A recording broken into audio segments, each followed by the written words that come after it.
Yo, what is up, you guys? So, I have a lot of handhelds, and it's hard to really determine which one is the best one.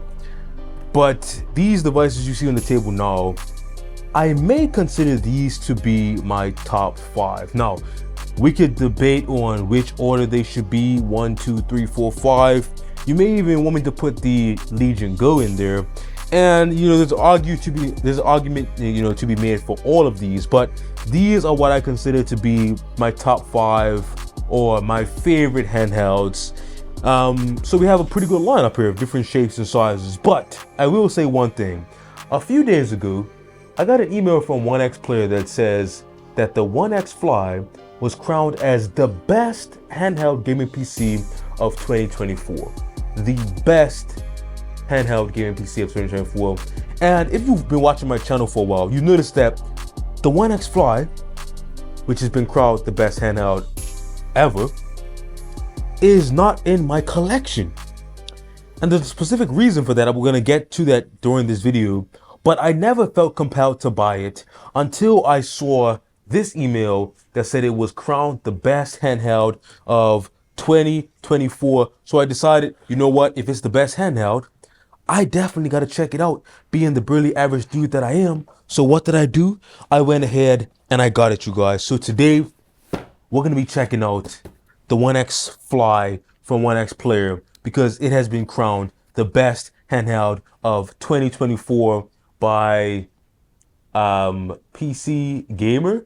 So they're saying it's the best handheld, but the barely average dude has to check it out. So let's not waste any time. Make sure you smash that like button. Make sure you subscribe, ring that bell, all that great YouTube stuff, because we are going to keep coming to you guys with more barely average dude content. So as I'm unboxing this is probably the 15th unboxing you've seen of this video. And, it's really just an obligatory unboxing. I really just wanted to showcase, the full process for you guys. Because if this is going to be the best handheld of 2024, the unboxing experience has to be premium as well, right? Since it's the best, I thought we'd check it out. So I'm taking you guys through the whole process. Now, of course, we're going to need to put it through its paces. There's going to need to be more videos. This video is just going to be a preliminary unboxing, first impressions, all that initial stuff. But I want to see what the best handheld of 2024 has to offer. I'm going to say right off the bat, the unboxing experience is not what I would call the best. It's pretty much just a cheap cardboard box with the Onexplayer logo on it. Okay, I guess it does get a little bit more premium when you get into this box. I wish they would have told me that. I think I kind of cut that box. But anyway, that's beside the point. Unboxing experience is still going strong. Let's see what we have here. The classic Onexplayer box. They have good boxes, good packaging. I don't like that the tape kind of messed up the box there. It's something they may want to adjust. I will say, got this from Amazon. Took about a week to get here. It should have been like 1 day shipping, but my package got kind of delayed. But anyway, let's check it out. Here is the box here, that classic Onexplayer boxing with the black and orange. This is the 7840U version, 32 gigabytes of RAM and 1 terabyte SSD. So yeah, it wasn't actually that expensive. It dropped down to $8.99, which isn't too bad. The ROG Ally is $6.99. So for $200 more, what do you get? Now I'm saying right off the bat, this thing is tiny, you guys. I was not expecting this thing to be so small. Let's put that off to the side. Oh my goodness, this thing is actually tiny. I didn't expect it to be that small compared to the ROG Ally, but let's not go into that too fast. Let's check out what else we have in the box. Thank you for your purchase, user guide and things like that, user manual. This is going to be the charger. Let's check out the charger. We can get a good sense of the quality of a product based off its charger. Okay, we got that nice braided cable. I miss when Onexplayer used to put the 1 on their cables. Not sure if they got a different manufacturer, but anyway. And this brick is tiny. Is this 65 watts? Yeah, I think this is a 65 watt charger here. Yeah, it's 20 watts, 20 volts, 3.25 amps. So that is 65 watts. Anyway, pretty decent unboxing experience. I would say nothing too crazy, nothing too special, but I will say it's pretty good overall. Now let's plug that and file it to the side as Flossie Carter always says. Now, here is the device. Oh my goodness. I'm gonna let you know right off the bat, considering this to be the best handheld, maybe if you consider portability, but you know me, I like my large handhelds like the Legion Go, the what is that? The AOKZOE A1 Pro, and this is my all-time favorite right now, the Neo Kun. Just look at that next to it, you guys. Just look at the massive size difference, even between the ROG Ally, which is like a 7-inch device. It's still much larger than the Onexfly. So my initial impressions right off the bat, without even playing with it, is that I may not like this device because it's not really something for me. I like a larger device, but we're gonna give it the benefit of the doubt. We're gonna check it out, put it through its paces, but this thing is tiny, you guys. Now let's get the plastic off of there.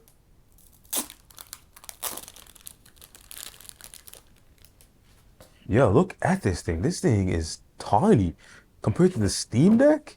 This is a Steam Deck OLED, so 7.4-inch display, but it's still the same size as the original Steam Deck. Look at the size difference. I haven't even done the hand test or anything like that, but I'm just right off my first impressions that this thing is tiny. Okay, so let's hold it in the hand. Oh my goodness, this thing is tiny, you guys. Look at it. I can almost, my hand almost covers the entire device here. Um, this is like this. This feels like a cell phone to me. That's how small it is. Look at it next to the Galaxy. What is that? S22 Ultra. It feels really small. I'm not gonna lie to you guys.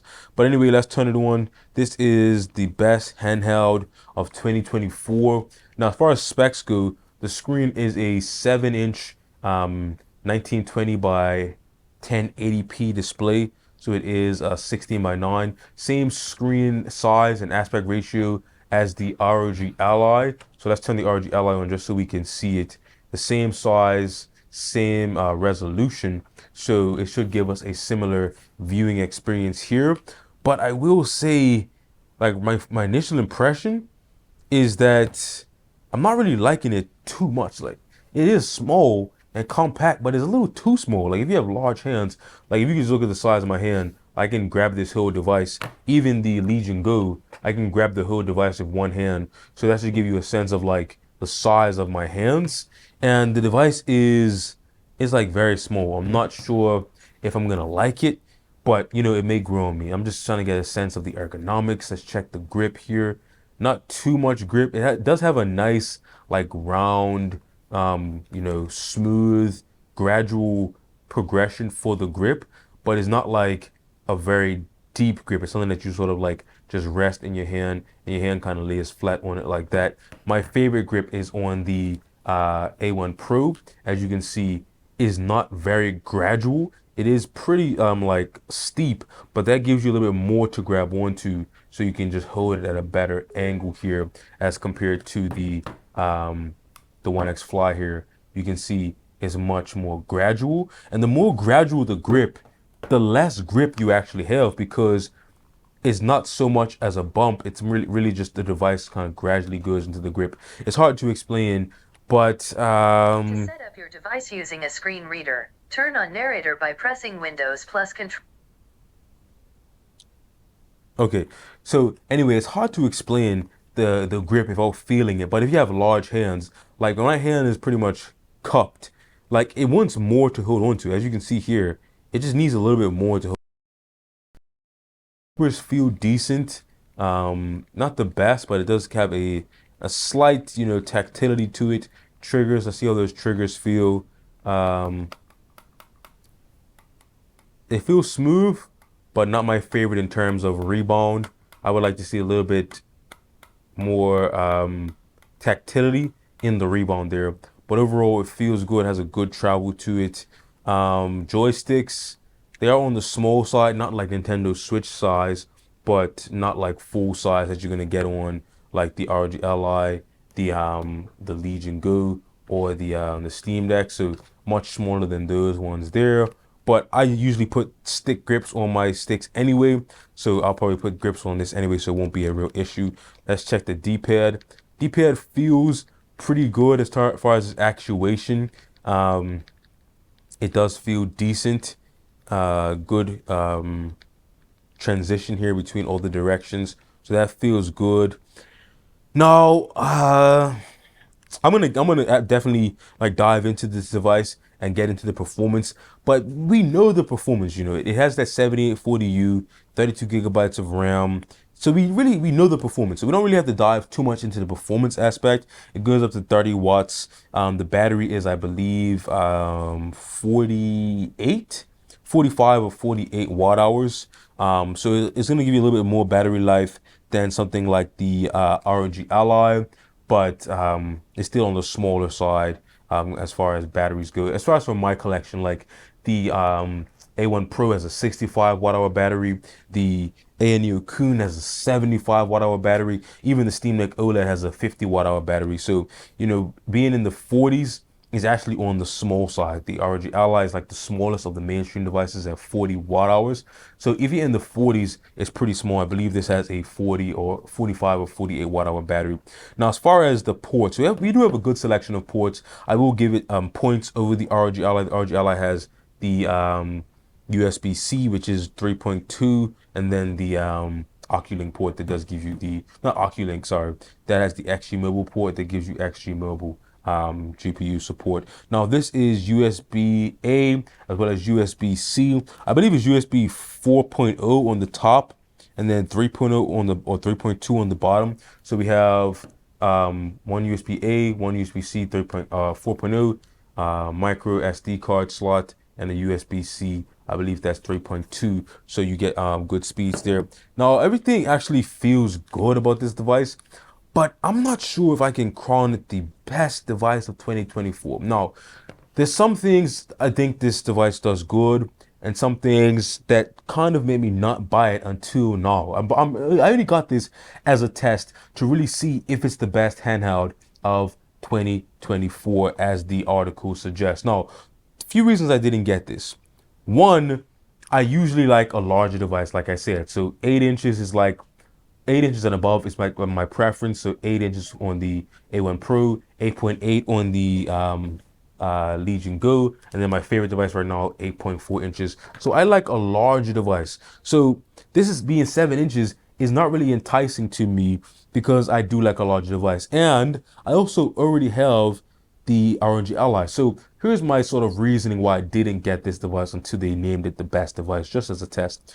One reason is it's 1080p, 120 hertz. So if I want to play at 1080p, 120 hertz, I can just pick up the ROG Ally. Now you may be saying, well, hey, this device has more features than the ROG Ally. That is true. It has more ports, more RAM. You get the full size SSD support. But if I'm playing at 120 hertz, I'm not playing AAA games at that frame rate. So it's going to be more indie games, more, lower demanding games that can hit 120 hertz. I did a whole video about a bunch of games that can hit 120 hertz. So you can really only play like lower spec games at that resolution and frame rate. So it doesn't really make sense for me to have what I might say is more power, because more RAM, more storage, more ports. I don't really need more power to hit 120 hertz because the RG Ally, any game that can hit 120 hertz on the RG Ally, it doesn't need more power to hit 120 hertz on, a 7840U device. So I didn't need it. Also, the fact that this is native portrait and it doesn't have VRR, that really put me off, because why would I play on a 120 hertz display if it doesn't have VRR and it doesn't have native portrait? Why would I sacrifice a larger screen for a smaller screen if it doesn't even have the best features of the ROG Ally, which is that native portrait and VRR?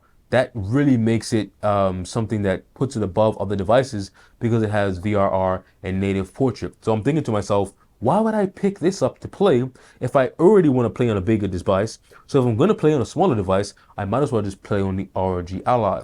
Now, if you only have one device, then it may be, more important to consider all the other features like more ports, more RAM, those things. But for me, if I'm sacrificing size and ergonomics, in my opinion, I might as well get the best screen on a 7-inch device. And the ROG Ally has the best screen on the 7-inch device. And that's why I love the new GPD Win Mini so much, is because it has that VRR, native landscape, and that's what really sets the ROG Ally screen apart. Now you could talk about size, you could talk about ergonomics, but if I'm going to sacrifice on size and ergonomics, I might as well get the best screen, and that's what the ROG Ally has.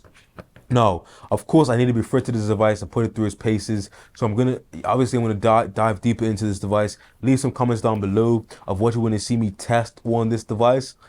Um, am I gonna call it the best device of 2024?